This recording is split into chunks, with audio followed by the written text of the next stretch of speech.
L.E.A.P is a nonprofit organization worldwide that promotes efforts to reform the system of laws controlling substance abuse. It stands for Law Enforcement Against Prohibition. Principally, we are opposed to the laws that criminalize substance abuse. And my role is simply as a member and sometimes spokesperson for the organization. The purpose of our criminal justice system basically is to punish as a means of changing behavior. And it just doesn't work with some types of offenses. In college, I learned that there are basically two categories of activities. One is considered or called instrumental, and that's where you actually contemplate what you're going to do before you do it, and the other group of offenses or category you could say is expressionistic.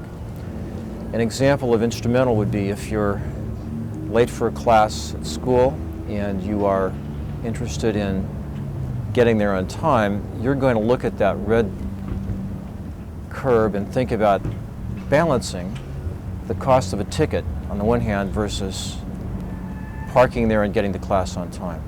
There's a mental process that goes on, and through that process you make a judgment.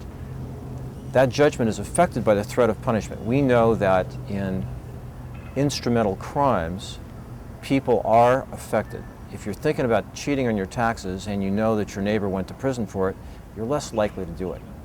But there's a conscious decision-making process in instrumental offenses.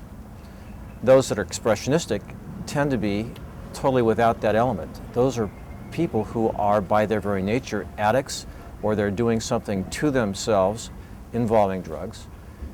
And the funny thing is, the criminal justice system really doesn't have an effect on those crimes. Sex, drugs, they've never been really affected by the threat of incarceration and punishment. And punishment just doesn't work with those offenses anyway. It doesn't work with the people. Punishment doesn't solve the problem.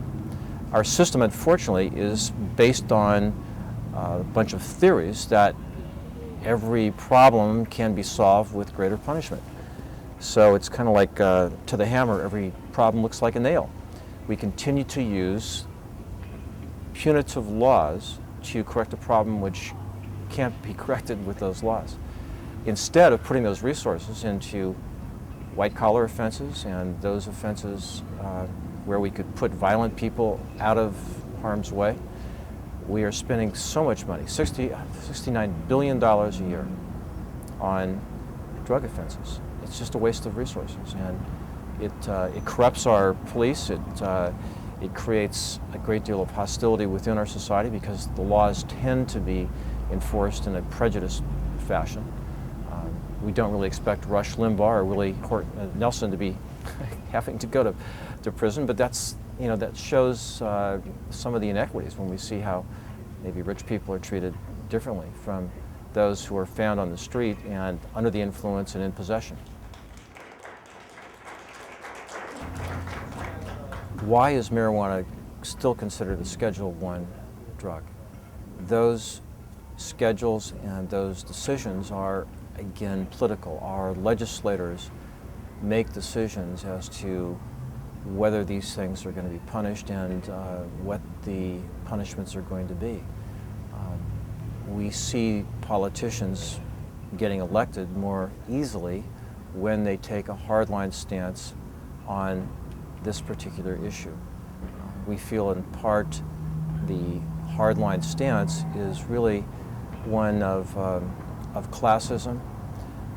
It's an easy target to take because it so often involves poor people. We are concerned that when we single out a group or a status and focus on them to punish them, that it's really going to have the opposite effect, which I think it has had. But the determination of what the punishment is going to be is, again, political. We saw when the feds became very arbitrary and harsh in their sentencing, kids going to prison for life for supposedly selling a substance. It's ludicrous. Ruins lives. It causes us to have a reduction in our respect for law enforcement, and it breaks down the courts in terms of the way they're having to handle these cases. If we were to decriminalize marijuana on a federal level, what would be the immediate effects on law enforcement, the economy?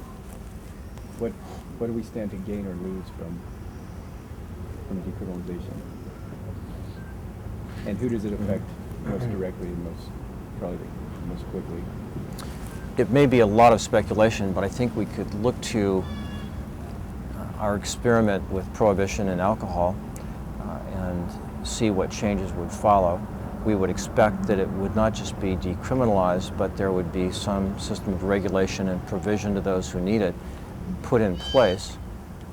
Certainly our interest is not in seeing that any substances, whether they're now considered recreational drugs or whether they are prescribed medications, are provided and encouraged simply because there's no longer a criminal penalty associated with it. We'd like to see more resources spent on education and therapy for those who need it, and if in fact the therapy requires medical marijuana, then why should it be treated any differently? Before 1914, when we started these draconian laws that continue to escalate in their severity, that percentage of the population is about the same as it is now. It's always going to be about the same. What we've changed is the amount of money that we're spending on persecuting people who are unfortunately in that group, who are susceptible to addiction and who are addicted.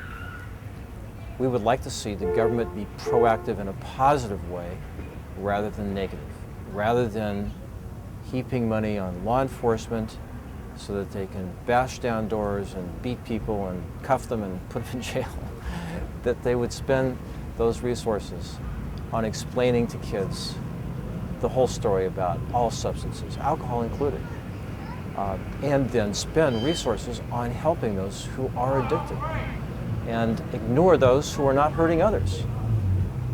That would save us a lot of money. You know, I can't speak for the entire rest of the world. I know we have some countries where religious beliefs probably make the use of certain substances a capital offense. And at the same time, I think some of those countries are supplying a tremendous amount of our heroin. And the heroin supposedly has become more and more pure and basically less expensive with time. I can't say that I can speak for us in the context of every other country, but I just think that we're slow to become enlightened on a lot of these social issues where the Europeans have become and have benefited from it. And it seems to track with a lot of our other politics. It seems like we're just kind of behind the curve a lot in understanding how to deal with these problems. It seems to be unfolding, and I hope with the change in our perhaps shift a little bit away from the right wing in our representatives, that maybe there'll be some new view taken towards marijuana.